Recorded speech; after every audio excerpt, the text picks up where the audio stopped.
Some clothes like this big, thick, nice jumper are really comfortable to wear. But unfortunately, the same can't be said for other items. Some clothes are itchy and horrible and you don't even want to wear them. So I've decided to share a few of my tips and tricks in this video on how to make your current clothes feel a bit more comfortable. The first one is going to help you to solve the problem of itchy nipple. Your nips are sensitive things, especially when you've got a shirt with a sewn on logo. These things are seemingly perfectly placed to itch your nipples. I remember as a kid wearing football shirts having this exact same problem and even drawing blood sometimes. What's one way that you can solve this? Well, there are a couple of different types of cotton patches that you can put in place on the rear of the shirt to prevent it from rubbing your chest. As far as I'm aware, they come in two different types. You've got some types that you can sew on and other types that you can also iron on.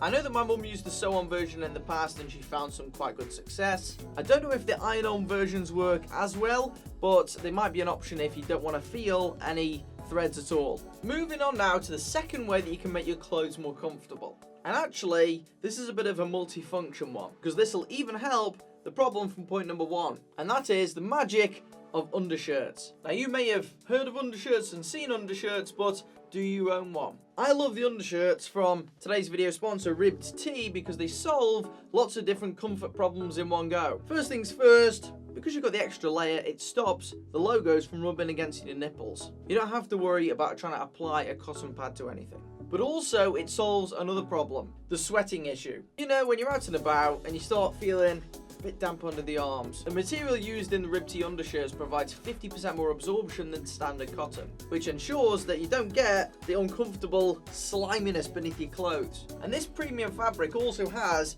other benefits. For instance, I think that for an undershirt, these look really, really good. Unlike other cheaper options, these actually also conform to your body really nice. So if you do decide to strip down to your undershirt, you've at least got one that looks pretty good. I will often use this just to chill around the house if it's at a bit of an awkward temperature. And you've also got the fact that some pullovers, sweaters, hoodies can be quite uncomfortable just due to the fabric that they're made from, especially some thick woolen sweaters. And because you've got the extra breathable layer underneath that blocks that from touching the skin, you just don't have to worry. And believe me, I'm all about not having to worry about extra things in my day-to-day life, so it proves really, really valuable. If you want to grab one of these undershirts for yourself, check the link in the description below. You'll also find down there a juicy discount code, which is going to give you a nice chunk off your order. And if you prefer a different colour or shape to this one, then Ribbed Tea have you covered because they've got a bunch of different styles. There's going to easily be one there that'll suit you. I think I'll just keep this on for the rest of the video because I can't be bothered to put that back on. The third way to make some of your clothes more comfortable is to do with your feet. You may have heard this one before if you've watched my 50 style hacks video, and that is using a more comfortable sneaker insole inside your formal shoes. Because sometimes leather shoes straight off the bat can be incredibly hard. They can rub your feet to bits, terrible nightmare to wear. So I'd certainly recommend, if the insole in particular is rock solid, maybe try one of your sneaker insoles in it at least for the first few wears. But then also you can easily get some of these stretcher sprays which you can spray over the shoe, ideally from the inside of the shoe, to loosen it up a bit. That softens the leather, makes it much more wearable. And the great thing is, it's a really cheap trick. The fourth way to make your clothes more comfortable is actually more of a decisions one. It's actually when you're trying to pick out what sort of underwear to go for. When it comes to boxer shorts in particular, loads of guys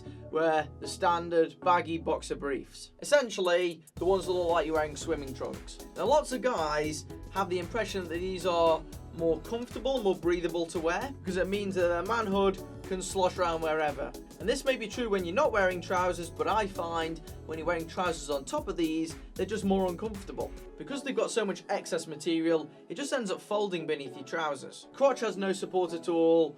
Your manhood ends up in one leg or another, but really the ones that are made of tighter materials just like this one tend to be better in my opinion. Since making the switch over to the tighter fitting fabrics, I've had nothing but a good experience. I believe Ribbed Tea do boxer shorts made out of the same sort of material as this stuff, which is the best stuff. I haven't tried them personally, but they seem to have pretty good reviews online. Maybe I'll see if I can give them a shot soon. But the lack of folding really makes them so much more comfortable. They tend to be more absorbent to sweat. Certainly worth a go if you're still on the old baggy stuff. And the fifth one really is along similar sorts of lines to this. You really have to do your best to nail the fit on every item of clothing that you're wearing. If you're quite a skinny guy and you're wearing huge, loose-fitting jeans, then you're going to have the folding problem I mentioned earlier. The material's going to be wafting around and knocking things everywhere. But if you're at the opposite end of the spectrum and you're wearing spray-on trousers, you're going to have the opposite sort of problem. These are so tight, they're going to be constricting the blood flow to your legs at certain points. You need something in the middle that's tapered to your leg but that isn't incredibly tight. And the same sort of principle really applies to your other items of clothing. And the real point that I want to make here is that just because something is more tight than what you're used to doesn't mean it's uncomfortable. It just feels different, unless you're already wearing spray-on jeans. But no, loads of guys have that barrier to this. They don't want to try skinnier stuff because it feels different from the loose stuff, so they immediately think, this is uncomfortable. That's just foolish, and it's something that you need to avoid. And actually, I'm going to throw a bonus tip in here as well that I've just thought of whilst recording this video. I've mentioned once or twice in this video about having this, for instance, as a layer, but really layering as a whole is really important. Loads of dudes don't wear enough layers to give them enough options. They'll just throw, a jumper straight on and then a big thick parka coat over the top. And then throughout the day, as the weather changes, they've got no options. They either keep the coat on with a jumper and sweat to death, or they take it off and then be a little bit too cold. Depending on the climate, of course, that's just one example. But normally, if you can wear more layers but thinner layers, then you give yourself more options. You can easily, take a couple of things off, especially if you've got a bag with you, just to make sure that you always remain at the optimal temperature so that you don't have to worry about too much sweating and you can just feel crisp and ready to go. Despite all this, sometimes it's just nice to have a pair of joggers on. Let me know in the comment section below, what is your favorite lazy item of clothing? Mine's this pair of joggers, which I sometimes wear for filming. Thanks once again to RibTee for sponsoring this video. These undershirts are game changing. Links and discounts and all that goodness is in the description below. If you enjoyed the video, make sure you press like. And if you want to see more videos from me, then make sure you subscribe to the channel by pressing the round icon just across here. And then I've got more videos straight away for you down the bottom there. So make sure you watch them, and I'll see you on the next one.